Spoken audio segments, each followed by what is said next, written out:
prophecy, creation and evolution, intelligent design, marriage, family, child-rearing, the millennial generation, trends in society, politics, economics, business, religious liberty, the Constitution, public policy, foreign policy, military policy, tensions in the Middle East, abortion, homosexuality, pornography, sexual ethics, media, technology, history, and America's godly heritage. We talk about anything that affects your faith, your family, or your freedom. So don't go anywhere, because Point of View starts right now.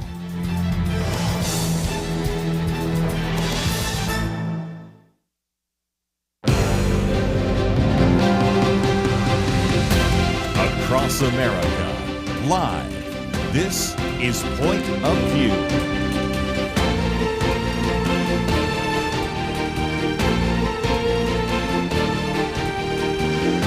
And now, Kerby Anderson. Thank you for joining me. It is a Wednesday edition of Point of View, and we're going to be talking about a lot of individuals that look like they will be in the Trump administration cabinet. Those names and those identities and those announcements are coming fast and furious. First of all, again, for some of our younger listeners, let me just say this is really unprecedented. You don't want to use the word unique, because I'm sure maybe there's been a time in the past where all sorts of cabinet officers were selected quickly, but this is, I think, an illustration that the people associated with the future Trump administration had been planning this for some time. Matter of fact, I was at a gathering a while back and got a talking with the husband of Penna Dexter, who was telling me a little bit about some of the behind the scenes and what they were gearing up for and getting ready for. But you've got to recognize that it was just a week ago at this time we were announcing that Donald Trump had won, and we weren't even sure if he had won all of the swing states. Of course, now we know he's won all 7 of the swing states. And now we have a list that will probably go on for some time. I won't try to bore you with all those names, but I did want you to know why there are people who are saying that this might be the dream team. I'm sure that's a little bit of an extrapolation, but nevertheless, other people are saying that they can't find too much to be criticizing some of the individuals that will be serving in the cabinet. There are a few surprises, obviously, but nevertheless, I just wanted you to know that. And one of the lines I put out yesterday is, for those of you keeping score, you might notice that many of the people we've invited to speak at the Point of View banquets are those people that are going to be in the cabinet.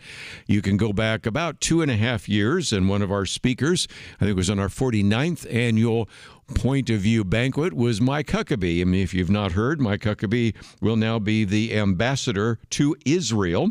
We'll talk more about him in just a minute. Then the 50th anniversary banquet, we had Ben Carson. Well, of course, he'd already served in the cabinet. And then we also had Michelle Bachmann, and then we had Charlie Kirk receiving the Marlon Maddox Award. And I think it's fair to say that even though maybe none of those 3 individuals will serve in the cabinet officially, they certainly will possibly be part of what you might call the kitchen cabinet. That was a term, I think it goes all the way back to Andrew Jackson, if I remember right, in which there were the unofficial people sometimes gathered in the kitchen to give advice to the president. Now, of course, it just means that Charlie Kirk has had an influence. Michelle Bachmann has. And of course, it's possible Ben Carson would come back. I don't think so, but nevertheless, that's the case. And then, of course, our most recent banquet was one where we had Pete Hegseth, and he has been announced as the Secretary of Defense. So it just gives you a little bit of a sense that whether we're talking about Lee Zeldin at EPA or Elise Stefanik at UN Ambassador, Kristi Noem as the Secretary of Health, Department of Homeland Security, Susie Wiles, of course, is the White House Chief of Staff, as well as, I think I might also point out, that Stephen Miller, I love the name Steve Miller, by the way, Deputy Chief of Staff for Policy, and Tom Homan, I think we did mention him the other day as border czar. You also have the National Security Advisor, Florida Congressman Mike Waltz, and I'm sure I'm missing a few. As a matter of fact, if I don't mention somebody, it's not because they're not important. It's just simply because there are so many. Oh, yes, John Ratcliffe, of course, will be the Director of National Intelligence, and the list goes on, because we also suspect, I don't think we've announced that yet, I don't think that's been confirmed, Marco Rubio, Senator from Florida, might indeed be State Department. So this is an incredible list. And it is also one that I think answers a few questions. So the one question that people have is, what would this look like with this new Trump team on the world stage? And so our first article is by Noah Rothman. Noah Rothman says that Trump might not lead a U.S. retreat from the world stage after all. There have been a lot of things that have been said about Donald Trump, especially during the campaign, but even some things said about the incoming president that were said by his friends. And one of those is certainly that he was more of an isolationist. We might retreat from the world stage. And if you want to understand what is going to happen in the next Trump administration, look at the people that are actually going to be put in those positions, because it's a tired phrase, but it's very accurate. Personnel is policy. And Noah Rothman puts it this way: what is the line that connects Marco Rubio, Mike Waltz, Elaine Stefanik, Kristi Noem, Susie Wiles, and Stephen Miller? Well, even though on some respects you can say that certainly many of them would be very strong supporters of Israel, no surprise there, but also it illustrates the fact that they're probably going to have some latitude in U.S. policy. Some are going to be certainly America First types of people. Stephen Miller, top of that list, of course. But others are, like Marco Rubio, maybe not quite as much. And so then he goes on to ask, well, okay, what about Ukraine? And that is that there are going to be some questions about how all of them will address that. And even since the invasion of Ukraine, Marco Rubio, who possibly may indeed be at State Department, has been a supporter of Ukraine, but began to shift his outlook a little bit when the war was dragging on. And so you've had some individuals, and let me give credit for the moment to Michael Waltz, Congressman Michael Waltz, who kind of put together what he called a three-step policy. Step number one, enforcing energy sanctions against Russia and secondary sanctions against entities that do business with Moscow. Step two, unleashing American energy. You know Donald Trump's going to want to do that. And ramping up U.S. exports of liquid natural gas to drain the Kremlin's coffers. And then step number three, if there's a standoff, then use the leverage that we might have. The argument that Noah Rothman makes is 1 and 2 are good on their merits. They might not force Vladimir Putin to the table, but you never know. Step 3, again, is the dangerous part. You know, what will the unpredictability of Vladimir Putin do if indeed we get to a point of there's some kind of a standoff, or taking the handcuffs off the idea of long-range weapons and some of the things that were not allowed, certainly under the Biden administration. So we don't have a clear answer from the policies that will develop from this personnel, but I think the argument that you heard, which I thought was a pretty fallacious argument, that said that Donald Trump is going to be an isolationist and withdraw from the world stage, doesn't make any sense. But on the other hand, I think it is fair to say that the idea of forever wars is going to be off the table. This idea that just because we dislike something that happens in another part of the world, even because certain individuals are threatened, that we're going to project force and send troops, probably less likely under a Trump administration. But of course, you can never make complete predictions because you never know what those contingencies might be in the future.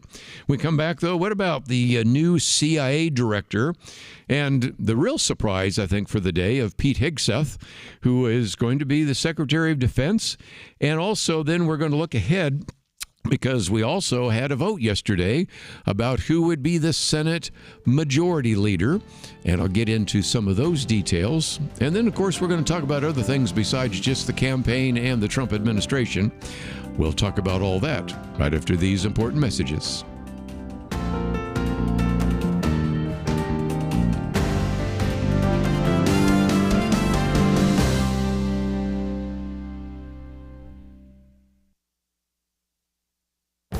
This is Viewpoints with Kerby Anderson. The U.S. dollar has lost half of its purchasing power in just the last 30 years. Put another way, that means that $1 today can only buy 50 cents worth of goods and services compared to the 1990s. In less than a single generation, the dollar in your wallet or purse can only buy half as much.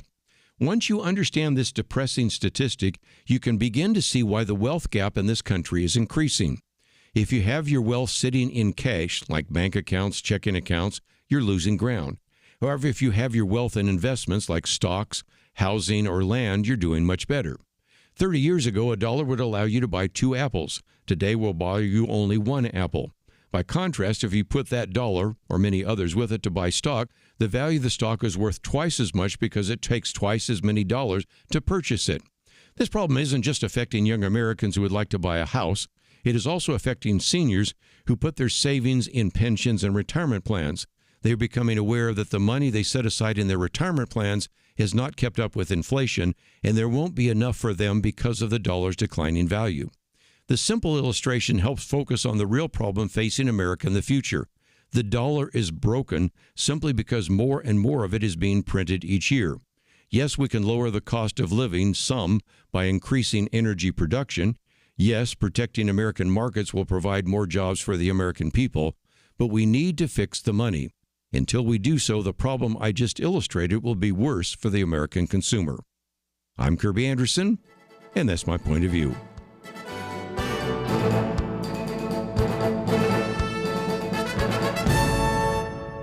For a free booklet on biblical reliability, go to viewpoints.info/biblical reliability. Viewpoints.info/biblical reliability.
You're listening to Point of View, your listener-supported source for truth. Back once again, let me just mention that today we're going to look at a number of different issues, certainly who is going to be in the cabinet, what that might mean for the future.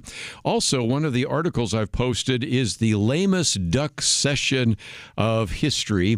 I always talk about a lame duck session, but this may be the lamest duck because we're talking about the fact that the least productive Congress in history will now have to wrap up today and the next couple of days before, of course, you have a new administration and a new United States Senate. Let me real quickly, though, point out that one of the issues had to do with, of course, whether or not you were going to have a different minority leader, and now will become a majority leader in the United States Senate. And if you have not been paying attention, the battle was between John Thune, John Cornyn, and Rick Scott. If you haven't heard the news, John Thune from South Dakota is now going to be the new majority leader when the Republicans take control in January, and that will be to replace Mitch McConnell. I'll say more about that a little bit later, other than just to simply say, here's a good example of when you see something in the news, it may not necessarily be true. Because a couple of days ago, there were people saying that the fix was in, and it either was going to be John Thune or John Cornyn, which, by the way, ended up kind of being somewhat accurate. But as you go down the list, it was saying that Ted Cruz was going to support John Cornyn, who, of course, both of them are senators from Texas. And yet there was a very clear statement by Ted Cruz at one point that he was actually supporting Rick Scott. Now, that could have been that behind the scenes he had to do one thing and publicly he had to do something else, but you can see the pressure that would be on Ted Cruz to support his fellow senator from Texas. But if he had done so, the hue and cry and the outrage would have been huge because, of course, of the three individuals, Rick Scott was considered to be the most conservative, the one that Trump supported, and really, I would have to say, probably the one that Ted Cruz in his heart of hearts supported. And it's quite possible some people said, look, Ted, we'll give you the freedom to go out and say so you're supporting Rick Scott, simply because we understand only so well that if you didn't say that, it just would make your life even more miserable than it's been under this campaign. So anyway, there is a lot to simply learn from that, one of which is just because somebody says they have inside information showing that Senator Ted Cruz was not going to vote for Rick Scott, but instead voted for John Cornyn, didn't necessarily turn out to be the case. Anyway, it's just a little bit of a footnote. We'll get into what that means a little bit later, but that's one of the other articles we will cover. And I might just also, as a program note, mention that next hour, we're going to be talking with a couple of individuals who are part of what is called the F3 Initiative, which is tied into First Liberty. One of those individuals is Nathan Shackelford. And as I've said before, if that name sounds familiar, he's the son of Kelly Shackelford, and also Shaun Frederickson, who some of you in California probably know only so well, and they are the co-leaders of the F3 Initiative. We'll talk more about that next hour. But those are just a few things to give you an idea of what is coming up. But let's for just a minute talk about foreign policy and military policy. The official director then of the Director of National Intelligence is John Ratcliffe. This is an individual that spent 4 terms as a representative here in the state of Texas where we broadcast. And Donald Trump said, I am pleased to announce that former Director of National Intelligence John Ratcliffe will serve as the Director of the CIA. And from exposing fake Russian collusion to be a Clinton campaign operation to catching the FBI's abuse of civil liberties at the FISA court, John Ratcliffe has always been a warrior for truth and honesty with the American public. When 51 intelligence officials were lying about Hunter Biden's laptop, there was one, John Ratcliffe, telling the truth to the American people. There was a interesting post on X, formerly known as Twitter, that just imagine when John Ratcliffe becomes the director of CIA, after having been the director of national intelligence, whether the 51 intelligence officers that signed that letter saying that the Hunter Biden laptop was likely Russian disinformation, whether those 51 intelligence officers will lose their security clearance. I don't think so. As a matter of fact, there are a lot of people suggesting that whether it's Donald Trump, whether it is John Ratcliffe, or a number of other individuals, there could be a real amount of goodwill gained by being very gracious and, if anything, not having a response to some of the things that have actually been brought against not only Donald Trump, but some of his associates, rather than tit for tat, simply say, let's forgive and forget. Matter of fact, some people are even saying, let's see whether or not Donald Trump might even think about actually issuing a pardon for Hunter Biden to just put that off of the table as well. They are meeting right now. As a matter of fact, if you're not familiar, the fact is Joe Biden and Donald Trump face-to-face today at the White House. Wouldn't you love to hear some of the comments that they're making to each other? But nevertheless, it just gives you a little bit of a sense of what might be happening behind the scenes, and we'll see where that goes in the future. But let's talk about Secretary of Defense. Did not see this one coming. Many of us actually were hoping that somebody like Mike Pompeo, who's been on the program with us a couple of times, might be the person tapped as Secretary of Defense. That was put off the table the other day when it was made very clear by Donald Trump that he was not going to bring Nikki Haley or Mike Pompeo, who had served before, back to his administration. And instead, Donald Trump has selected the Fox News host Pete Hegseth. His appointment, of course, as this particular article that I've posted for you to read, will bring about some of the reaction from the Democratic Party, simply because, number one, his association with Fox News, But number two, the fact that he has made it very clear that whoever is the next Secretary of Defense, maybe he knew he was going to be, or maybe he wanted to just give advice to the next one, needs to get rid of all the woke policies in the Pentagon, to get rid of a lot of the woke education in the military academies and the rest. And so, again, Donald Trump said, Pete is tough and smart and a true believer in America first. With Pete at the helm, America's enemies are on notice. Our military will be great again. America will never back down. If you're not familiar with Pete Hegseth, before he served at Fox News, he was an Army National Guard captain in Afghanistan.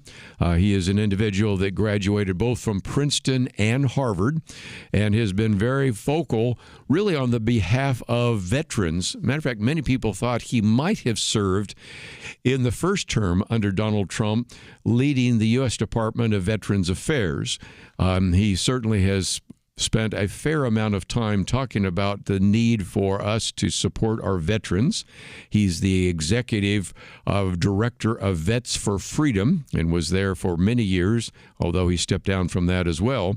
And of course, he'll be working with, as I just mentioned a minute ago, such people as our CIA director now, who is John Ratcliffe, and again, an individual that served as a member of Congress. But as you go through this list, and we'll take a break after this and talk about one of these groups, you also have Lee Zeldin. He is a former member of Congress in New York, but also ran for governor, though he lost because of his enthusiasm and bringing out Republican votes. Probably helped get a few Republicans elected to the House and thus kept the House, or even created a situation which the House was Republican. And so he will serve as EPA director. Then you also have Elise Stefanik, who is a member of Congress from New York, which will serve as UN ambassador, which again raises a question, because if the difference between being a Republican-controlled House and a Democratic-controlled House is dependent on a few members of Congress, Elise Stefanik, as well as Florida Congressman Mike Waltz, will have to be replaced. And I was having a conversation with some people off air about how that would take place. In the state of Florida, pretty straightforward. You would think Ron DeSantis would appoint somebody and then they'd have a special election. What the governor, that is the Governor Hochul in New York, would do is a little more questionable. Would she instead appoint a Democrat in that position? And then you'd have a special election. So a lot of things on the horizon that will need to be resolved. And then Kristi Noem, the governor from South Dakota, as the Secretary of Homeland Security, and many others that we've talked about just a few minutes ago. So again, there are some remarkable appointments. And of course, many of these cabinet offices will have to be confirmed by the Senate. It will be a Republican Senate, but it will be a narrow one. So again, some of these individuals might have some tough sledding. So we'll talk more about that right after this. The Bible tells us not to worry, and yet there is a lot of worrying stuff in our world today. Thankfully, the Bible doesn't stop at telling us not to worry. God gives us a next step. He says we need to pray. But sometimes even knowing what to pray can be difficult, and that is why Point of View has relaunched our Pray for America movement, a series of weekly emails to guide you in prayer for our nation. Each week you'll receive a brief update about a current issue affecting Americans, along with a written prayer that you can easily share with others. We'll also include a short free resource for you in each email so you can learn more about the issue at hand. Will you commit to pray for America? Go to pointofview.net. Click on the Pray for America banner at the top of the page to subscribe. Again, that's pointofview.net. Click on the Pray for America banner. Let's pray together for God to make a difference in America.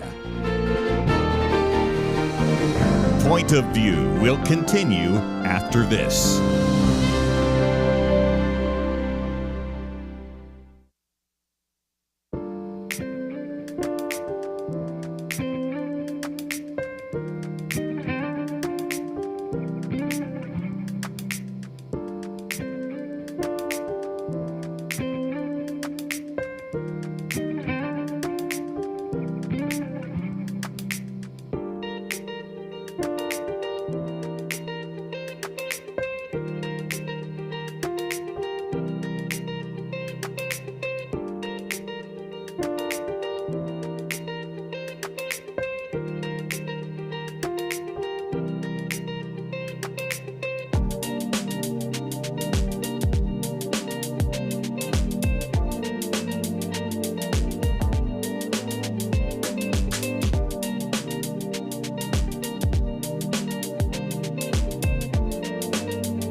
You are listening to Point of View.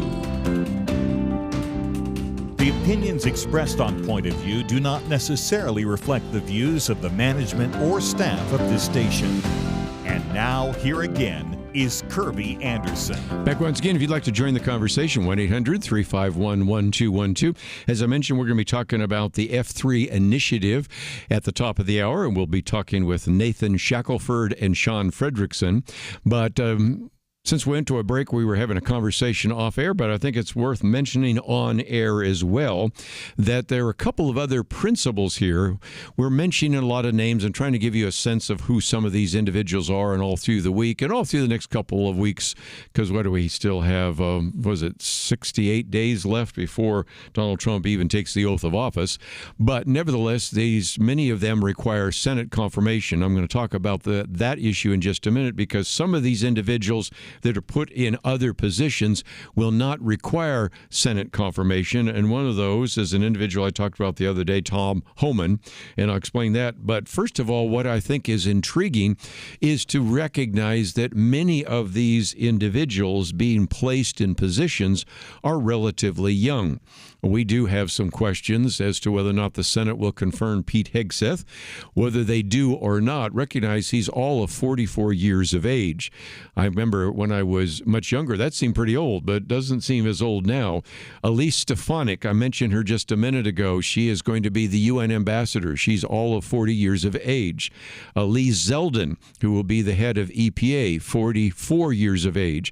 Even some that are considered a little bit older, like the South Dakota governor, Kristi Noem, 52 years of age. And it's interesting because she's the governor of South Dakota. If she's confirmed, then they'll have to have a special election for the governor of South Dakota. There's some rumor about whether or not the governor of North Dakota would be the Secretary of Energy. So you might have a number of special elections for governors in North Dakota, South Dakota, members of Congress in New York and Florida, and other places along the way. So we'll see how this all plays out. But you do see a sense in which the Trump administration, and maybe even Donald Trump himself, is saying, if I want to leave a legacy, I want to make sure I don't bring in a lot of people that are 60-something, 70-something, like me or some of the people I had in my cabinet in the past. I want to bring in people that have the potential to actually be the next generation of leaders, either to run for Congress, to run for the presidency, to be a future vice president, to serve in other cabinets, and that is certainly the case. So one of the themes I'm seeing so far, of course, I've already mentioned one theme, that is this has been one of the fastest deployments of a cabinet I think I've ever seen before. Number two, it does seem to be a real definite emphasis on younger, which, of course, we talk about here. If you think about this, yesterday we had the Millennial Roundtable, and then we're going to have Nathan Shackelford. I won't ask his age, but I know it's pretty young. Matter of fact, he's going to be on Friday, and Liberty's going to be the host while I'm speaking and teaching at some college events and things like that. And so we certainly have wanted to have a younger set of voices on air, and certainly the Trump administration seems to be dedicated to getting some younger faces and voices there as well. And then one other thing is that there are some individuals who you might have thought would have taken a policy position or a cabinet position that were not. And a good illustration of that would be Tom Homan, Homan. He has been tapped as future President Donald Trump's border czar, and he is an individual that has worked with ICE for many years. We talked about him on Monday, but he's been tapped as a border czar because that will not require Senate confirmation, which is probably good because he is probably best known for having mixed it up when he was the head of ICE with AOC and the head of the Progressive Caucus in the House and a number of others. Almost every one of his confrontations with Democratic members of the House have gone viral. And so he is, of course, taking on a very controversial position as border czar because he is going to be involved in deportation. Now, he's already made it very clear that the focus initially is going to be on work sites. illegal work sites, because he has said, and I'm now quoting him, work sites are where we find many victims of forced labor and sex trafficking. The raids are to actually protect victims while, of course, cracking down illegal practices. He also has made a big deal about the fact that he is convinced that the cartels have been exploiting young people. And the fact is that we've had 300,000 children that are unaccounted for due to lax enforcement policies. And so he's made it very clear he wants to look for them. And he also says when it comes to deporting illegal immigrants with criminal records, even if they're in sanctuary cities, he's coming after them. Again, quoting from him, sanctuary cities won't shield anyone from enforcement. So I did want to give you a little bit of an idea sort of how the reaction to this has come. So you will notice if you go to our website today, I'm quoting from some sources that are already going to be more hostile to some of the policies of Donald Trump. One of these is an article here that appeared in The Hill, in which the argument is that this was an attempt to deal with the issue of trafficking, and the critics are already saying that trying to focus on these work sites are not necessarily going to help combat trafficking. We'll see where that goes. And of course, he is best known, as they point out, of having the zero tolerance policy about the separating of those 4,000 children from their parents, because he says, first of all, if the parents have engaged in some kind of illegal activity, that's what we do. He says, when I was in New York, that's what we did. If somebody was taken in for DUI, that's what we do when individuals have broken the law. That's where you get the pushback from people like AOC saying, well, they haven't broken the law. He says, yes, they have. They've broken the law by coming to this country illegally. Well, no, they're seeking asylum. No, they did not follow the procedures of asylum. They're actually breaking the law. But then, of course, it gets back to this question of the 300,000 children. You've had some individuals that have simply said, this is not a missing kids problem, it's a missing paperwork problem. So I want you to see that's the pushback. My argument would be this. Anybody who is convinced that these 300,000 children are safe and this is merely a missing paperwork problem is unbelievably naive and really needs to be called out.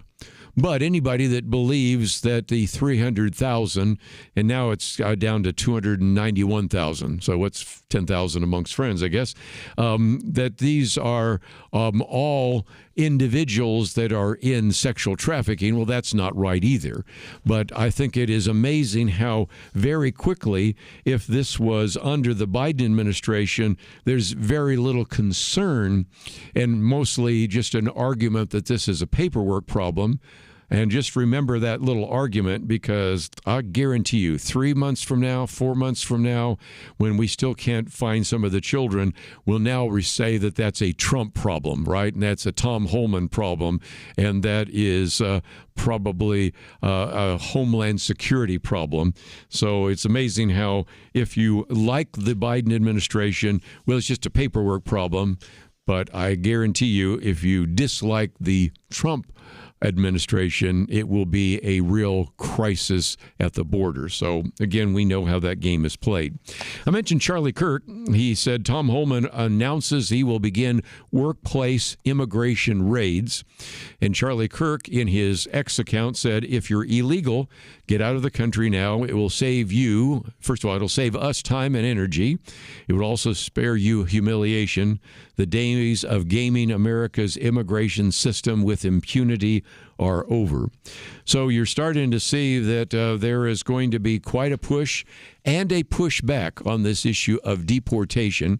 But there is some belief that once that first bus pulls out of people being deported, once that first plane pulls out of people being deported, there will be other people who will self-deport rather than wait for somebody to come knocking at the door. So we'll see how that unfolds when we begin to see those actions being taken. When we come back from the break, real quickly, do want to mention the fact that we also have the announcement from Donald Trump that Elon Musk and Vivek Ramaswamy will now work together to establish a new Department of Government Efficiency. Elon Musk, of course, is wanting to try to slash excess regulations, cut wasteful expenditures, and even restructure federal agencies. Vivek Ramaswamy, I've got his book, and I'm probably going to do some commentaries based upon his book because he has a whole chapter on the federal government is 3 branches, not 4, and goes on to talk about the fact that used to refer to this as the administrative state, and he had everybody from, well, Charlie Kirk to a variety of other people say, stop mentioning the administrative state, and now he starts talking about the ministerial or the management class, the managerial class. But I'll come back and talk a little bit about what that new Department of Government Efficiency might look like. And then next hour, we're going to spend some time talking about a new initiative to reach out to young people about the issue of religious liberty. I'll be right back.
You're listening to Point of View, your listener-supported source for truth. Back once again, one of the ways in which you can balance a budget is increase income or decrease expenses. Let's talk about both of those.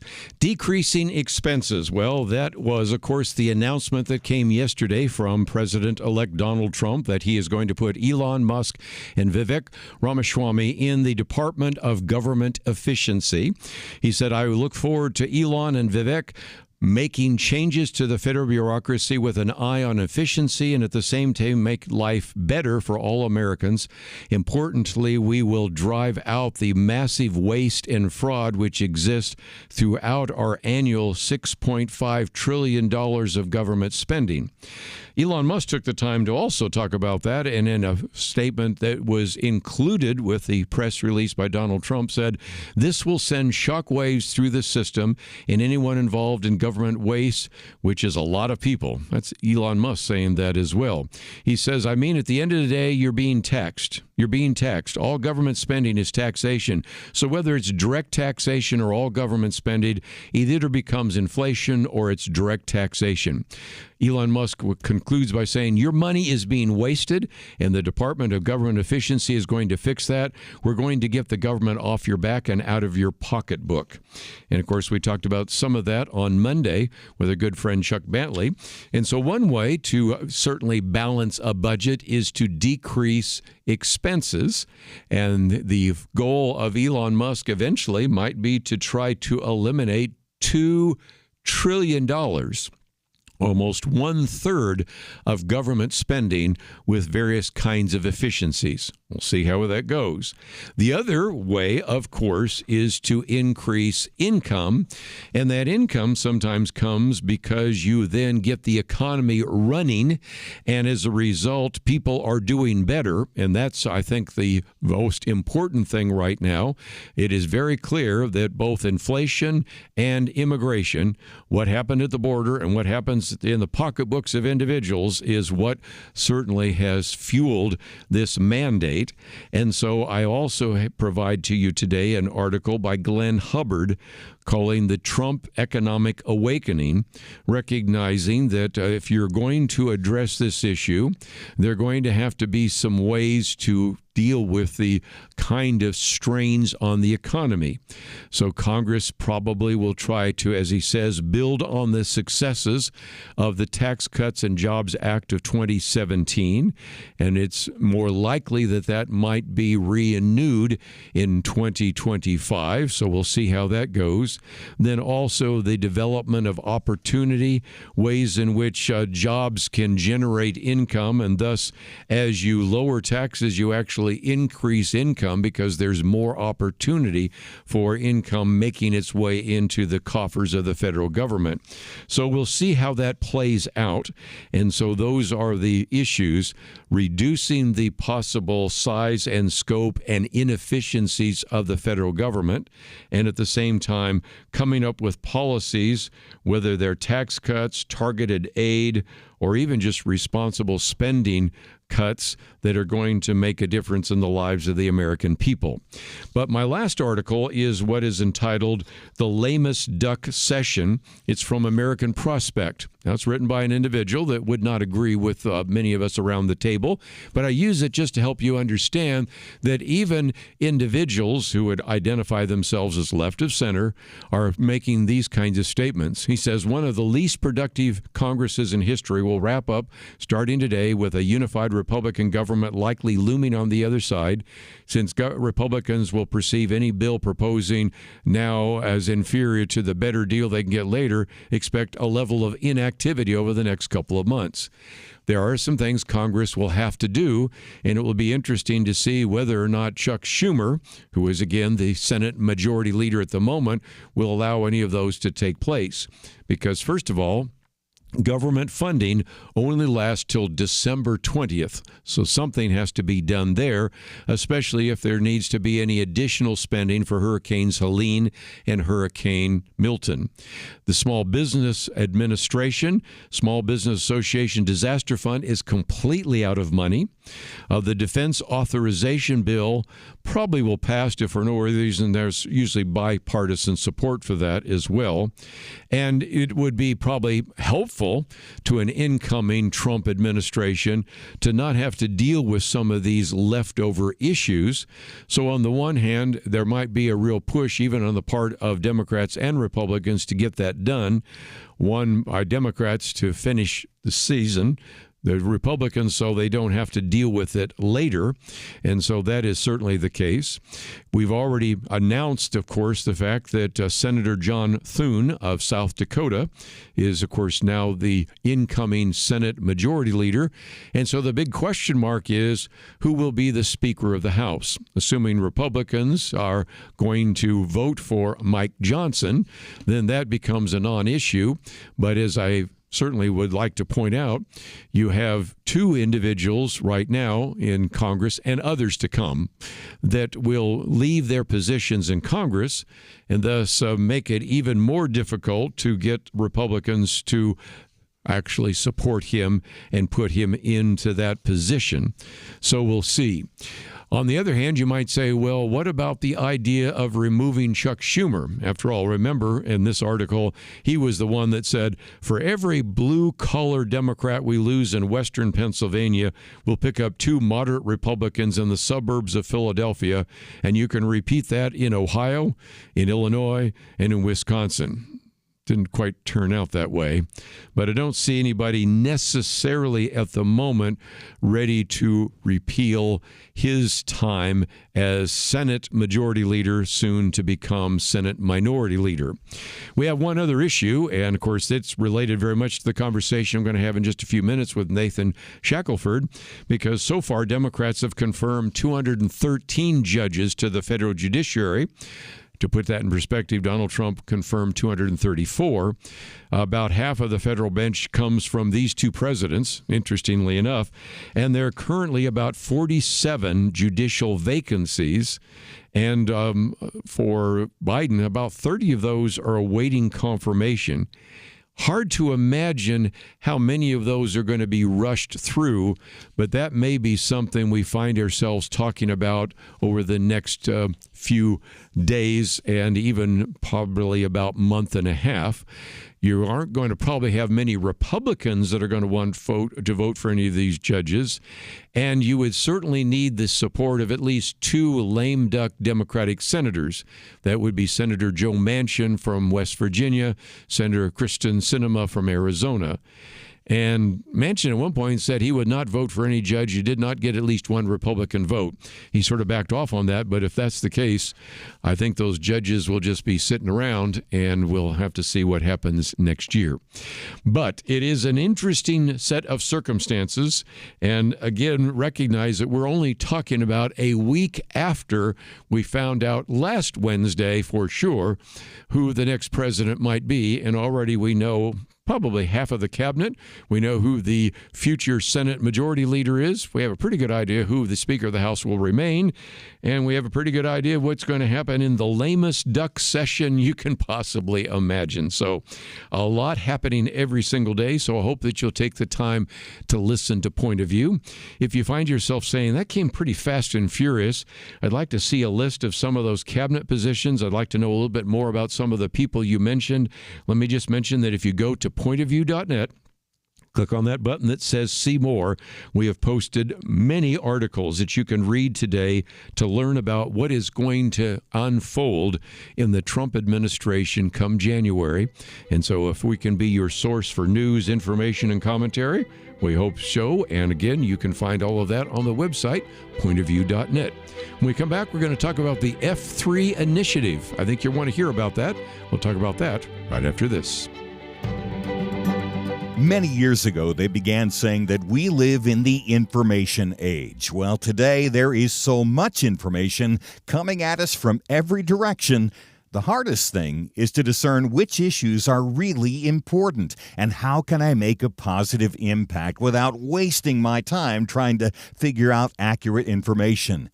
Let me give you a suggestion to help with that. Visit pointofview.net. Look at the tabs across the top. Find the one named Viewpoints. Kerby Anderson and others on our team are constantly watching for news to identify those issues that you really need to know about.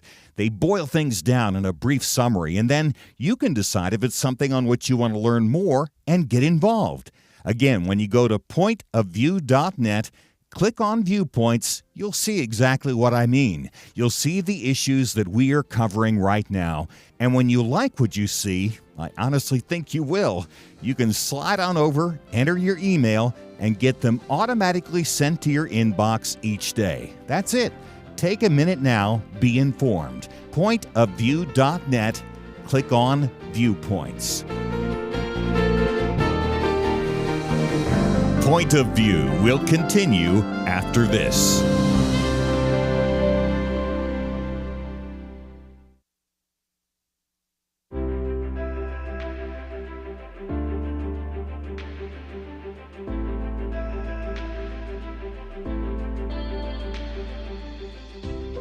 Going through the stations and caught Kerby and a very interesting topic. So just listening to it, and so just by hearing the topic, I can relate to some of those topics.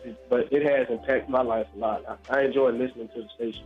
I appreciate Point of View. You've been great and wonderful. A lot of information, and I really appreciate all your work you do. My wife and I have listened to Point of View for about 17 years now. We just want you to know how much you have meant to us in our lives. I've gotten a real education since I've started listening to Point of View. I want you to think, what would we do? How ignorant would we be if we didn't have Point of View? And come on, guys, give something to Point of View to make sure we don't lose this wonderful voice. And thanks again for what you do. Thank you, Kerby. I consider this my school time, so my 2 hours of school each day. So thank you very much. Point of View Radio Talk Show.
Hi, this is Kerby Anderson. You know, each day we take on the tough issues and provide a biblical perspective to them. The topics we cover are wide-ranging: apologetics, theology, prophecy, creation and evolution, intelligent design, marriage, family, child-rearing, the millennial generation, trends in society, politics, economics, business, religious liberty, the Constitution, public policy, foreign policy, military policy, tensions in the Middle East, abortion, homosexuality, pornography, sexual ethics, media, technology, history, and America's godly heritage. We talk about anything that affects your faith, your family, or your freedom. So don't go anywhere, because Point of View continues right now.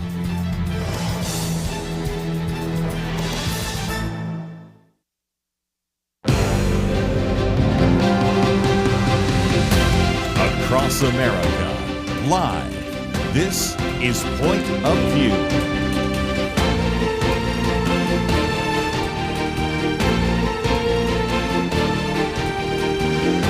And now, Kerby Anderson. Second hour today, we're going to talk about, again, what we want to try to do to encourage people that are younger to get involved in the political process, to understand some of these issues, and to be, in a sense, those who will carry the torch into the 21st century. You probably have noticed that we like to do this. Yesterday, we had our Millennial Roundtable, and we had a number of guests there. One of my guests in studio right now will be with us on Friday, when Liberty McCarter will actually be the host. I'll be off speaking, and I think you can see that we have a real dedication to getting young people involved in a variety of different areas, which is why I'm excited to spend this hour talking about the F3 Initiative. It is something associated with our friends at First Liberty Institute, and I have in studio with me Nathan Shackelford. He is the Associate General Counsel at First Liberty Institute, individual that got his undergraduate and master's degrees from Texas A&M, his law degree from SMU School of Law. If I remember right, James Ho, actually, you did the oath of office, Correct. right? Yeah, that was just Correct. Amazing. And so Nathan Shackelford, great to have you in studio. Yeah, thank you for having me. And you will be back here on Friday, so people will get to hear you on two separate occasions. We also have by phone an individual that I've seen on some videos, and I was at one of your events where they were talking, and he was talking as well. Shaun Frederickson. He's a speaker, a writer, a content creator. You perhaps have seen some of the material he's done in the past with PragerU or InfoWars or Epic Times, Turning Point USA. Probably best known for some of us as one of those individuals that really kind of produced a couple of these Freedom Revival events. He's a creative director and also the co-leader of F3 Initiative with First Liberty Institute. So, Shaun, thank you for joining us today as well. It is a pleasure to be here with you guys. Well, let me first of all try to have Nathan explain this. We've mentioned it in passing, but I think what we need to understand is that so many incredible successes from First Liberty. 4 cases just in the last 2.5 years before the Supreme Court, 9 over the last about 5 or 6 years. Your dad and First Liberty are making history. It's just amazing. But there's been a real desire, Nathan, hasn't it, to really try to educate the next generation about the freedoms that you have. Can you speak to that issue? Yeah, absolutely. I mean, if you look at the cases that First Liberty has, a lot of our cases either involve people that are in their 20s to 40s, or they're parents of people that are in that range. So there's a huge importance for people to understand what their rights are, especially as they're starting to raise a family, and their kids are in schools and they're presented with different curriculum for the first time that might go against their faith, or in the workplace and something comes up. And if this generation doesn't really understand what their rights are, we could be giving them away and letting people kind of trample on those. So that's really where the idea of F3 came from, is educating, equipping, empowering those in their 20s to 40s, those that are having kids, young families, young careers, to know what their rights are and really be leaders for that in their community. I might just mention we do have a link there to the F3 Initiative, which again talks for the future of faith and freedom. But Shaun, you're out there in California. I was born in Berkeley, so I can certainly relate to that. And we have a number of radio stations in California. And it seems to me that sometimes some of these victories from First Liberty haven't exactly made it out to the West Coast. What have you found? Well, First Liberty is really paving the way here for us in Southern California. I think they're giving us a lot of hope, where we see a governor and a legislature that really don't respect religious liberty. And it's beautiful to have an institution that is established on protecting faith for all Americans, including those in California, where, for example, we've got this ambassador program, which we'll probably talk about here later on. Sure. But First Liberty has really found a way to inspire us in the 20s to 40s to pay attention to, wait, we have rights. What are those rights? And when we see those rights that are removed, they have the ability to really stand up for us. And there's a couple cases that are really exciting that have come out of Southern California, specifically San Diego, that we're really hoping to really influence the city of California.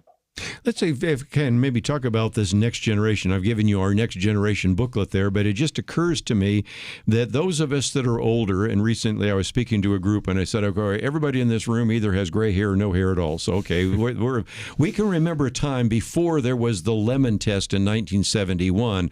We can remember a time before there was a ruling in a case in 1980 against posting the Ten Commandments. We can remember when there was a time in which you could have the Ten Commandments in the classroom. You could have even a prayer in a classroom, but certainly you could study the Bible. You could mention Jesus. But Nathan, you've grown up in a time when, for example, in Plano, not so long ago, there was a ruling that said, not only can we not talk about Jesus, we can't even talk about Christmas. We can't even have red and green napkins in the celebration, a winter celebration. So unfortunately, your generation is growing up saying we have no constitutional rights. And what you need to do is tell people, yes, those constitutional rights have returned. Yeah, I think kind of like you said, no one in our generation has known life before lemon. Yeah. And so we've always seen Ten Commandments monuments coming down and prayer not being allowed in certain places and nativity scenes and things like that. And so it's always been normal for us to think, well, I guess those things don't really have a place there. But the Lemon case, like you were saying, our Coach Kennedy case that overruled that case, the impact of that is something that not a whole lot of people know about. But every time that we speak about the Lemon case and what Coach Kennedy did and now the things that are permissible that weren't before, we find that people generally had no idea that's changed, that shift has occurred, which is a big part of F32 is the educational piece of here are the rights that you actually have now. Here are the things that have changed. And here's what you can do now to take back some of that ground that we've never had. Let's talk about what this involves, because it's a group of everyday people in their 20s or 30s or 40s, and you want to educate people about their religious freedom rights. You want to raise awareness. And really, I think what you're trying to do is move the needle, because the generation that has said, an individual who was praying at the 50-yard line, that's unconstitutional. He should be fired. I guess that's the rule of the law. They may have heard about that and maybe even heard that he won, but they don't realize what that's going to mean in their day-to-day lives. Yeah, absolutely. There's a lot of education. First, you have to start with education of just telling people what their rights are. Generally, when Sean and I go speak places, we start with a little bit of a trivia thing to just ask people, how many rights are in the First Amendment? And generally, even the best people in the room maybe can get 3 or 4. Yes. Maybe you can occasionally get someone that gets all 5. But just showing people how much they don't know. And then there's a great quote by Justice Roberts that says, you can't stand up for your rights if you don't know what they are. That's very good. So we have to educate people on what their rights are, show them how that plays out. So we talk a lot about our cases, what those look like. And then educate people so then they can recognize things in their community and kind of be watchdogs in their community to stand up when they see things that kind of are off. We're going to take a break, and we'll come back. I want to ask Sean some questions as well, but we have a link. If you go to pointofview.net, you can click on the link, or you can go to firstliberty.org/F3. Either way, F3 stands for Future, Faith, and Freedom. And we're going to talk a little bit more about this because they can bring a program to your community. So my goal here is not only to educate you today about the rights that you have that maybe you don't know you have, but maybe even think about what you might want to do to motivate the next generation to begin to get involved and to have an awareness of their religious liberty issues and their freedoms. So that's what we're going to be talking about. Need to take a break? You might want to go to the website right now and check out F3 Initiative. We'll be back right after this.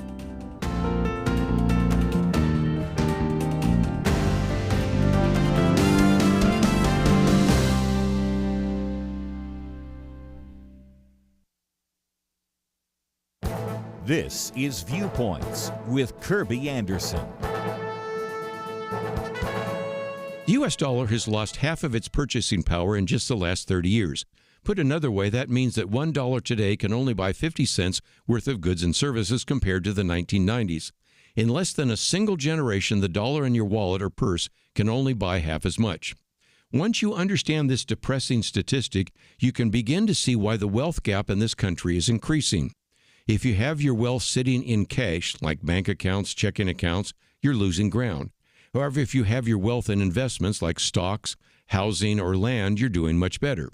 30 years ago, a dollar would allow you to buy 2 apples. Today, we'll buy you only 1 apple.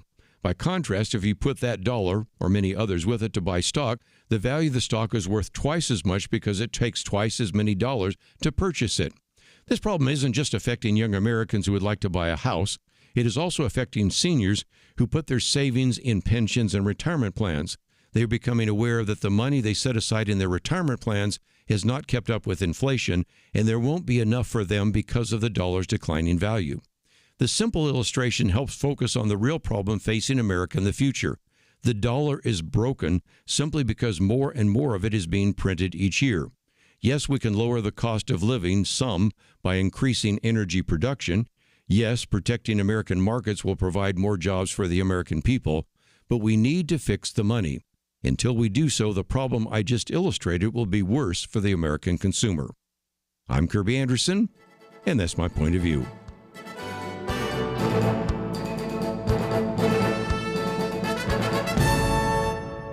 For a free booklet on biblical reliability, go to viewpoints.info/biblical reliability. Viewpoints.info/biblical reliability.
You're listening to Point of View, your listener-supported source for truth. Back once again, privileged to have with us today Nathan Shackelford in studio, Shaun Frederickson by phone.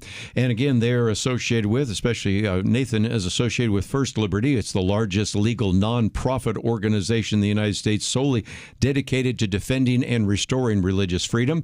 A 9-0 win rate at the Supreme Court, a 90% win rate in the federal courts, all sorts of huge precedent-setting victories, but they aren't any good if people don't know about them. So one of the reasons we're talking about this idea of F3, stands for Future, Faith, Freedom, is certainly something I wanted you to know about. If you go to the website, firstliberty.org/F3, or just simply go to pointofview.net, we have the link. You'll also see a video, and that's a video of Shaun Frederickson. And so you can see what he looks like. And actually, I guess he's cut his hair, but that's another story. That's another story. But Shaun, talk about this, because one of the things you guys do is you go to events. Talk about the one you did, for example, in San Diego. What is involved? Because I know that we have a lot of young people listening to this program, but we also have parents of young people who might want to get them to go to an event. But what happens when one of those events take place? Well, one of the cool things about the F3 movement is it's welcoming to anyone that's curious. The objective is really focused on drawing people in for the hope of empowering them with some knowledge. Many of the people that show up don't have a great comprehension of necessarily what our religious liberties are. So the hope is give them some tools, give them a general idea of what the First Amendment is, the rights that are in that First Amendment, and the focus of First Liberty, really focusing on the 2 clauses that are established in the First Amendment, and then what we can do with them. So we go from the education point to showing cases that we've won and cases that we're currently in the middle of, to give them an idea of average people just standing up for their rights. this is the byproduct and the fruit of it. You mentioned those 9 Supreme Court cases. Well, the clients were just average people that decided to stand up for their rights. Like Coach Joe Kennedy was a retired Marine that ended up deciding that he knew that something was wrong, and he contacted First Liberty. And from his decision to be courageous, he changed the scope of the United States of America and overturning Lemon because of his courage. And what we're trying to remind people is average people making decision to be courageous has a national impact if we're willing to stand up for our rights. And that's really what the focus of those F3 events are. Get you plugged in to what it means to really be an American and understand your religious liberties, and getting us plugged in to F3. Nathan, what does some sort of person need to do to get involved? Because I noticed that on some of these places where there was an opportunity to join, and I thought about joining, but I thought, well, I'm an old guy. I guess I don't need to join. But I was thinking I would like to somehow be associated with you, donate to it or something like that so I could know. But if somebody's saying, oh, this is something that I want to do, or this is something my children or grandchildren need to know about, can you tell them where to go and what to do? Yeah, so if you go again on that firstliberty.org/F3, there's a couple different things on there. We have a couple different ways people can get involved. For people that kind of just want to watch from the sidelines a little bit, they want to see what's going on. Maybe they want to be invited to an event if they're in the 20s to 40s. They can. There's a page that says sign up. They'll get our newsletters. Right. They'll get our info. If we have an event in an area, we'll send it to them.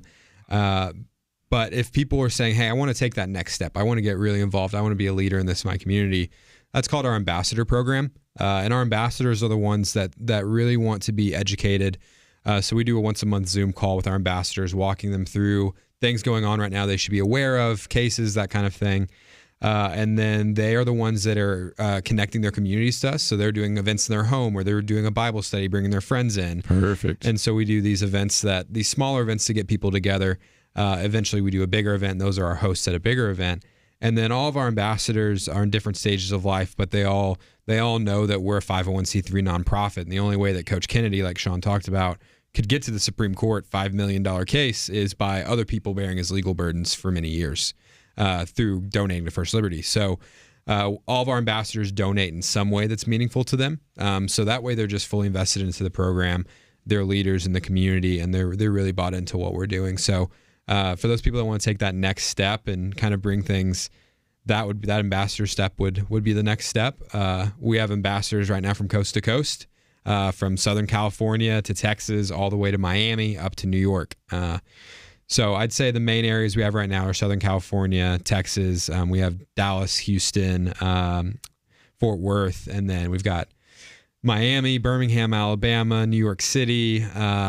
Just added South Carolina, Charleston, South Carolina, St. Louis, Missouri. So we're all over the place, but we're trying to get to every major market in the country.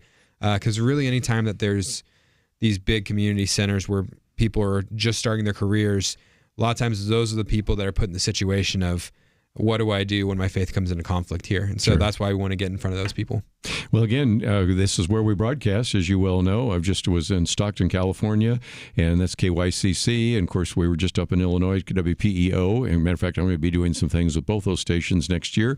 And, of course, we just came back from South Carolina, where we were both in Beaufort, South Carolina, and Georgia. We were in Savannah and Augusta. And, of course, you just mentioned Birmingham. We have a station in Birmingham, and we would encourage people to go and check out those centers already.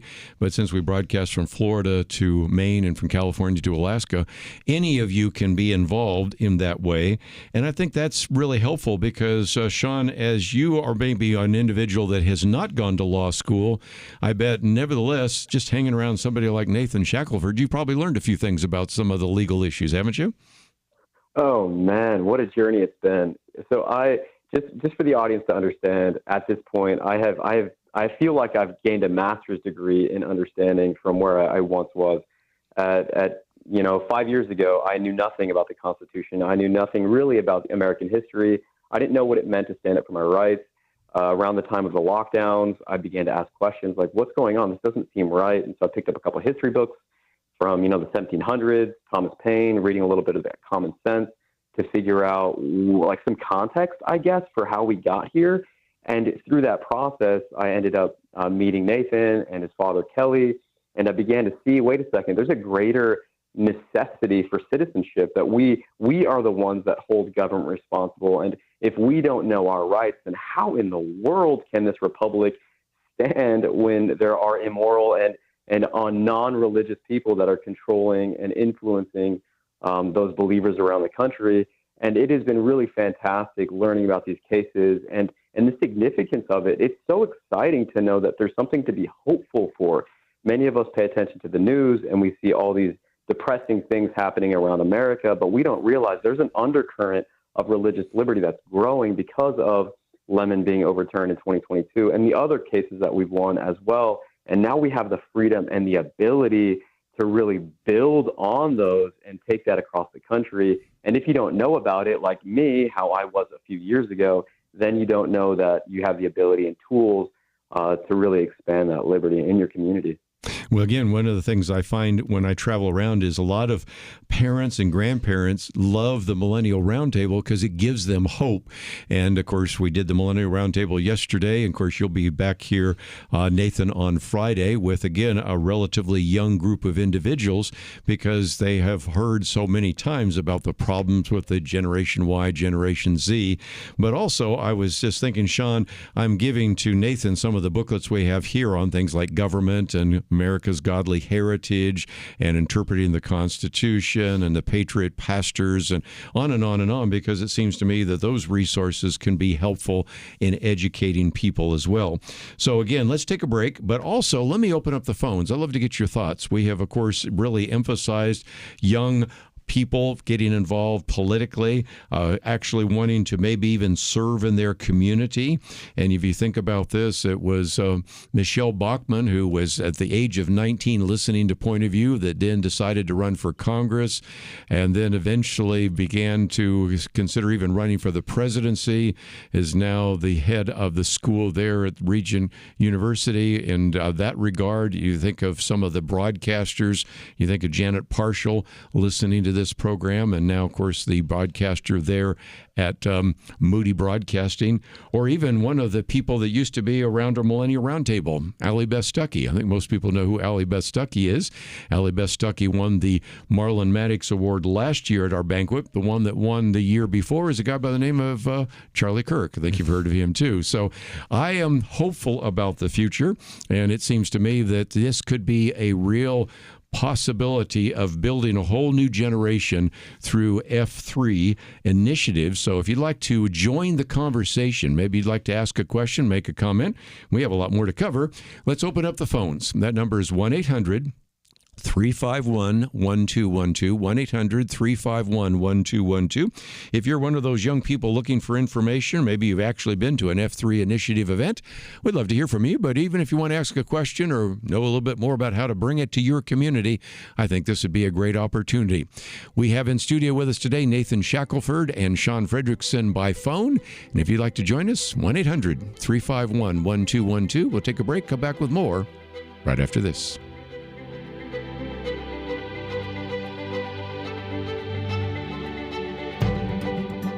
At Point of View, we believe there is power in prayer, and that is why we have relaunched our Pray for America campaign, a series of weekly emails to unite Americans in prayer for our nation. Imagine if hundreds of thousands of Americans started praying intentionally together on a weekly basis. You can help make that a reality by subscribing to our Pray for America emails. Just go to pointofview.net and click on the Pray for America banner that's right there on the homepage. Each week you'll receive a brief news update, a specific prayer guide, and a free resource to equip you in further action. We encourage you to not only pray with us each week, but to share these prayers and the resources with others in your life. Join the movement today. Visit pointofview.net and click on the banner Pray for America right there at the top. That's pointofview.net. Let's pray together for God to make a difference in our land. Point of View will continue after this.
You are listening to Point of View.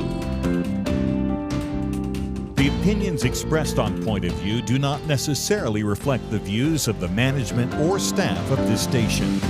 And now, here again is Kerby Anderson. Back once again as we talk about the F3 initiative. Nathan Shackelford in studio, Shaun Frederickson by phone. I want to get to both of them in just a minute, but it just occurred to me that one very good important question, Nathan, is that when you do some of these events, I've heard that some of these events and some of the things you learn actually have resulted in court cases. So what about that, Nathan? Yeah, so really part of the program of ambassadors is to, like we were talking about, educating their community and being on the watch for things in their community. So really what we want is ambassadors that are aware of their rights, that are watching for things as they happen in their communities. So a perfect example of this is in Southern California and San Diego, where we had an ambassador that did a home event, invited about 15 people over to their house. And then afterwards, I opened it up for questions and answers. And a young mom got up and said, hey, you know, I have a fifth grader and he's in public school here locally, and was asked to read this book called My Shadow is Pink, which is about a boy that feels like a girl on the inside promoting transgender ideology. And she said, we're people of faith, so we didn't really feel comfortable with that. But then it even went farther than that when he was asked to read that to a kindergarten buddy. Kindergartners, yes. And then had to ask the kindergartner what color they wanted their shadow to be. So now not only are they asking him to read it, but they're now also asking him to engage in it. So the parents said, hey, we're people of faith. We want to opt out of this curriculum. And the school came back and said, you can't opt out of it. You have to do it. Then they sent out a memo the next week saying, hey, we're going to have a Pink Out the Hate Day. So we want everyone to wear pink to basically, shame this kid essentially. And so the mom said, I just never thought this would happen to us, and I don't know what to do. So I went and talked with her afterwards, connected her with one of our attorneys, and now we have a lawsuit against Encinitas ISD to allow parents of faith just to be able to opt their kids out of curriculum that goes against their faith. And that's directly from an ambassador seeing something in their community and saying, hey, this just happened to this person, and they can't do that. Shaun, I want to get your comments because I'm sure you were there as well, and we've talked about that case right here on Point of View. Yeah, for me it's exciting because it's the fruit of information and education, and it's really something that I believe that can happen across the country. And in major cities, there are things that we hear about regularly that are taking place that shouldn't be. For example, there was a prison that was opened up, I believe in Wisconsin, that had decided that they wanted to put the 10 Commandments up inside this prison. And it looked like it was maybe influenced by maybe the owner might have been Christian. I don't know those details, but he put the Proverbs and Psalms all over inside this facility because he had hope that those people that are inside that institution who have been there because of crimes would read those things and that they would become more biblically literate and understand that they can have self-governance and come out stronger. Well, that person was sent a demand letter. And because of the demand letter being intimidating, they decided that they would acquiesce to the request from the demand, and they took down the 10 Commandments. They took down all of these scripture verses in that prison. And unfortunately, with London being overturned, there's many more rights that we have in public. And we ought to have stood against that pressure. But with information, people recognize that we have the authority to stand and protect our rights, just like that family here in Initative. And with that family being courageous, that will likely affect the entire state of California, which parents in public school will have more rights because of it. Well, and again, let's just get into the weeds for a minute. You have in 1980 Stone versus Graham, and that's where it said you cannot post the 10 Commandments in a Kentucky classroom. And, of course, the Supreme Court ruled that, the students might read the 10 Commandments, they might believe the 10 Commandments and act on the 10 Commandments, so we have to call that unconstitutional. But First Liberty has changed all that now. Those ideas and those precedents that prevented that now open up the door, and I think it just makes the case for why you need the F3 initiative, because first of all, some of the people in authority, even some of the lawyers and some of the governors and administrators don't know it. What chance do the average American people know unless you're out there explaining some of that to them? Yeah, I mean, the Stone versus Graham opinion that you were listing, I mean, that case depended heavily on the Lemon decision. And when you can kind of trace all that back, you go, okay, wait, if Lemon's gone, then Stone v. Graham is now kind of gone. And you can post the 10 Commandments again. Which is what you're seeing in Louisiana, of Louisiana putting in that law, allowing that. And We played a role in that, but that's because Lemon's gone. And so the more that everyday people kind of know what you can do and what the grounds you can take, we're seeing people that are, on school boards that are trying to pray during school board meetings, and people that are a part of different city government official positions that are trying to say, what can we do? And so if these people know what they can do, they know what their rights are, we can advise them on that we can try to take back some of this ground that we've lost because of Lemon. Shaun, let me talk to you for just a minute. One of the things you have as an end goal here is making it acceptable once again to express your faith in today's culture without fear of reprisal. It does seem to me that your generation sometimes isn't as vocal because you've grown up around what I call the cancel culture. And I'm sure, Shaun, you've run into that there in California. And of course, you were probably best known as an individual that really produced some of these revival events because you said, wait a minute, we got all these lockdowns and everything. I thought I had some First Amendment rights. And it does seem to me that one of the things we're going to have to teach the next generation, your generation, is that even though you've grown up in the cancel culture, it is okay. And as a matter of fact, it's encouraged for you to speak out about your rights, isn't it? Yeah, that's very well said. I believe that we just need more examples. My generation is desperate for people to replicate, as we observe that there are people of faith that are leading these institutions that aren't necessarily speaking out or leading by example for my generation and our generation to really replicate and resemble. And so those pastors and those imams and those rabbis who decide that they are willing to put their beliefs on the line and stand up for their faith they're in desperate need across America because people recognize that cancel culture is a very real thing. And for myself, being a Christian, I knew that something was wrong. And in my spirit, I recognized something was wrong. And then I realized that there are constitutional protections that don't come from government, but that come from God. And we have the ability to assert those rights if we know what they are. And when I challenged cancel culture, I came to find out there's a lot of bark, but not nearly as much bite as what I perceived online or what we observed through the internet. And it's really exciting to challenge that and stand up boldly and really profess your faith openly and live it out. Again, as you've said before, Nathan, you don't have your rights if you don't express them. And I can think of many cases where First Liberty had I'm thinking the Kuntz cheerleaders. They're told that they couldn't post Bible verses on some material that they had created on their own. And they could have said, oh, okay, we won't do that. No, they said, wait a minute, we need to do that. Or we've had young people saying you couldn't pray over your meal at a lunch counter. We've had various people in positions of authority, maybe even at city council, saying, well, you can't pray, or you can't use a Jesus name, or valedictorian say you cannot use the name Jesus Christ in your speech, which you wrote. And it seems to me that in so many cases, the individuals that have come to you are willing to say, wait a minute, I think I have those rights. But it could have been very easy for them in the midst of the cancel culture to simply say, okay, I'll just not say anything. I'll just rewrite my speech. I won't say my prayer. I won't actually put a Bible verse on a sign or whatever it might be.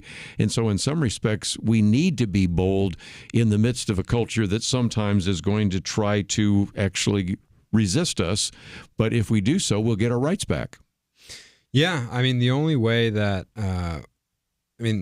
people have to be willing to take a stand for things to assert their rights. And then when those are challenged, a lot of times people feel like they're in the situation of, well, I think some people are worried of not only cancellation, but saying, if I stand up for this, I could also lose my job, or I could also, what happens if I have to pay for an attorney? So it's, okay, I'm going to have thousands of dollars, or I just give up. And so what's great about First Liberty is we can say, hey, you can take a stand and we'll take care of the legal bills. There'll be no legal bill for you. We'll handle all of that, which will allow little girls like Laura Walker in Seattle, who just wanted to start a prayer club, and her family to say, okay, well, if this was thousands of dollars, maybe we can't do it. But if it's free, then let's take a stand. Yeah. So just encouraging people that are everyday people that may not have the budget to take on these fights to say, if you'll stand up, we'll take on that fight with you. I love that story because here he is in the state of Washington, just down the road from where in Bremerton you had Coach Kennedy, and it's kind of like, did you not understand that the Supreme Court just ruled on a man that was praying the 50-yard line, and that was constitutional? And then you say she can't have a Bible club. So again, sometimes in the same state, just a few miles away, they're not getting the message, which is all the more reason why I think the F3 initiative makes some sense. Let's take a break, though, with a couple more things we can cover, and we will certainly do so. If you find yourself saying, I'd like to know a little bit more about that, you can go to firstliberty.org or simply go to our link to F3, Future, Faith, and Freedom. We'll talk about that right after this.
You're listening to Point of View, your listener-supported source for truth. Back for a few more minutes. Nathan Shackelford with us in studio, Shaun Frederickson by phone. And Nathan, I wanted to come to you for just a minute because Shaun mentioned about imams, and I just thought it would be a good thing to mention that religious liberty is for people of faith. Obviously, we just talked about helping Christian parents in California, but I know you've been helping Muslim parents in Minnesota with the same kind of issue.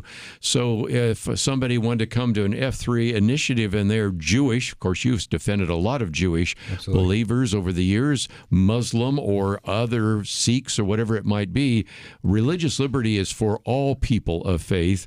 And you've actually found that the problem you just talked about in California surfaced in Minnesota too, didn't it? Yeah, exact same thing, exact same situation in Minnesota actually happened before the California event. Yeah. Which was there was a young boy that went to school, had that book, My Shadow's Pink, required reading. And Minnesota actually has really good parental rights laws, so you have really good opt-out procedures, but they were denying the opt-out procedures. And so there was a group of Somalian refugees, so these are Muslim people, and a lot of these moms were just really upset by this book, and they kind of they didn't know what to do, and we got in touch with them, and one of the things that they told one of the moms told our attorneys, one of our attorneys, was if I knew it was going to be like this here, we just would have stayed in Somalia. Yeah. And so we were able to send a strongly worded letter to the school, warn them of what was to come, and they backed down, and nothing ended up happening there. But just shows that this can happen anywhere, even if the rights are strong. But yeah, like you said, the U.S. Constitution doesn't say which groups have the right to express their faith. It's all people of faith. So even though we may be Christian people, we want everyone to have the right to express their faith equally. I think so. Shaun, you brought out a good issue, because this isn't just for the Christian world, although Christians certainly have been the primary beneficiaries. But if you have individuals that come to your F3 initiative events, whether they're Jewish, Muslim, Sikh, Hindu, Buddhist, you welcome all those individuals, because in some respects, when we defend the rights of one group, it defends the rights for all groups, doesn't it? That's right. Absolutely. Let's, if we can, maybe for just a minute, Shaun, have you talk about what would happen if people want to get involved. I'm looking at the website right now, and first of all, it's a very good website. Some of these are always confusing. This one's easy. One button says learn, so you can learn what's going on. Another one says sign up. Another one talks about the ambassador program. Another button says give, so it's real easy. There's a video where they can watch you, Shaun, kind of talking about this. Then there's some material where they can learn about the movement, join the movement, even lead the movement. But talk about what people can do, and even what you have planned, because it seems to me that listeners all over the country are hearing this, and some of them might actually want to get involved. So what's the next step? Yeah, so the first thing is kind of deciding what it is they would like to do, because there's a couple of layers where you can either get a newsletter from us if they're just trying to get some information. They would like to be a part of just understanding what their rights are. If they want to really get involved, they have the ability to become a leader in their community, which would be an ambassador. So it's really taking ownership and understanding that we are in a process of learning what our religious liberties are, and then it's deciding that you want to maybe host a gathering where you can teach and inform and educate those people in your community, your friends and family. And if you have like a social media following too, you don't only have to have personal events. It's also, there's some people that are ambassadors that have a pretty strong social media. So they create content for us. They share our content on Instagram, as we're obviously attempting to reach out to a greater and wider audience. So if you want to be an ambassador, hosting local events, sharing information about what we're doing at First Liberty on social media. And then there's the ability to also, really educate those people that are around you. Yeah. And I might just mention that for your F3 ambassadors, you actually have a map. So some of you might say, oh, wait a minute, I already have one in our community here. Listeners in Nashville, listeners in Birmingham, of course, listeners in Texas and Dallas or whatever, Miami, up there in New York City, might already have access to one of those, or even our listeners up there in Idaho, there's a place. So there may already be a place where you can join with like-minded individuals. But don't wait to join one. Take the time to start one. And what would that entail? If somebody says, I think it's about time for me to get some of my friends together, maybe in my Sunday school class, my youth group or something like that, to actually bring one of you to come and speak and begin to develop an ambassador network, what would that entail? Yeah. So, really, we're trying to get all over the country, but especially in areas that people can feel more isolated and more alone, not knowing what their rights are. And so we've seen a lot of success with this in some of those markets. But really, any place that people want us to go, if they just fill out that form to be an ambassador, we'll follow up with all those people. And then every place that we've started with one ambassador or two ambassadors. They introduce us to a couple people, and then those people introduce us to more people, to now where we have 20 ambassadors in San Diego and about 18 here in Dallas. And so it just starts with one person saying, let me introduce you to 3 people.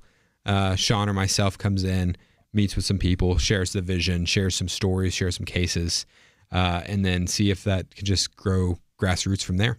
And feel isolated. I think it's striking that if I've paid attention to many of the cases, a lot of them have come from blue states or places where religious liberty isn't as well known or certainly isn't promoted by the individuals. So for people on the West Coast, California, Oregon, Washington, people find, I think you just got a contact a minute ago from somebody in Alaska, or people that are in Maine and New Hampshire, Vermont, Connecticut, those places probably, or even, of course, we just mentioned some up there in Minnesota and those areas, Illinois. These are places where you may feel kind of isolated, and it seems to me that you've provided another opportunity to become an F3 ambassador. Yeah, I mean, the goal is that sometimes in these places, people will hear people say, I just don't have a great community here. I don't really know. I have a couple of good friends, but after that. And so what we can do is, as we grow that ambassador network, that's a whole new group of people that are like-minded, at least on this issue of keeping our faith, the rights to express our faith. And so F3 also can bring some community of like-minded people as we start to grow and develop in these areas. Let me again just encourage you to take the opportunity to at least learn, but maybe even become an ambassador. We just heard a story of one of those individuals in a meeting saying, wait a minute, I got a problem here, and that's now a court case. So you just never know where that is. So, Nathan, I appreciate your vision in really being able to set the table. And Shaun, thank you for all that you're doing out there in California. And, of course, we remember some of the things you've done with those freedom revivals. And if nothing else, I appreciate your interest and your enthusiasm in this regard. So thank you for joining us today here on Point of View. Yeah, it's been such a blessing. Thanks for having us on. Well, again, we will cover that again, but if you find yourself saying, okay, where do I go? You can go to the website right now, pointofview.net. There's a picture there of Nathan and Shaun. Click on that button that says See More. Scroll down, and there's one that takes you to the F3 initiative, or you can go to firstliberty.org/F3, and you can find it there as well. One other thing I might just mention before I run out of time, as you go to our website, pointofview.net, there's a button, a red button that says Watch or Listen. You probably are hearing somebody right now hearing this right now and thinking of somebody that needs to hear this. So you could very quickly go to that button that says Watch and send it to them, or just listen, send them a podcast that would, again, expand the reach of this program today, and maybe tell some other individuals, maybe like-minded individuals that would like to know more about the F3 initiative. And you can do that by going to the website at pointofview.net. Nathan, good to see you, and look forward to the next opportunity. Absolutely. Thanks for having me on. That's all we have for today. We are going to have a really good program tomorrow, but first of all, I want to thank Megan for her help engineering the program. Steve, thank you for producing the program, and we look forward to seeing you tomorrow right here on Point of View. It almost seems like we live in a different world from many people in positions of authority. They say men can be women and women men. People are prosecuted differently or not at all, depending on their politics. Criminals are more valued and rewarded than law-abiding citizens. It's so overwhelming, so demoralizing. You feel like giving up, but we can't. We shouldn't. We must not. As Winston Churchill said to Britain in the darkest days of World War II, never give in, never give in, never, never, never, never yield to force, never yield to the apparently overwhelming might of the enemy. And that's what we say to you today. This is not a time to give in, but to step up and join Point of View in providing clarity in the chaos. We can't do it alone, but together, with God's help, we will overcome the darkness. Invest in biblical clarity today at pointofview.net or call 1-800-347-5151. Pointofview.net and 800-347-5151. 5151. Point of View is produced by Point of View Ministries.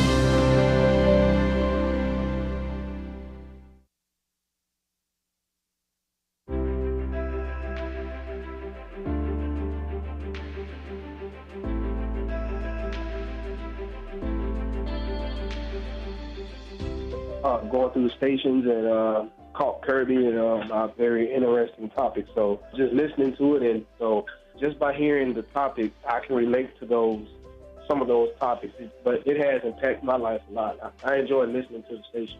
I appreciate Point of View. You've been great and wonderful. A lot of information, and I really appreciate all your work you do. My wife and I have listened to Point of View for about 17 years now. We just want you to know how much you have meant to us in our lives. I've gotten a real education since I've started listening to Point of View.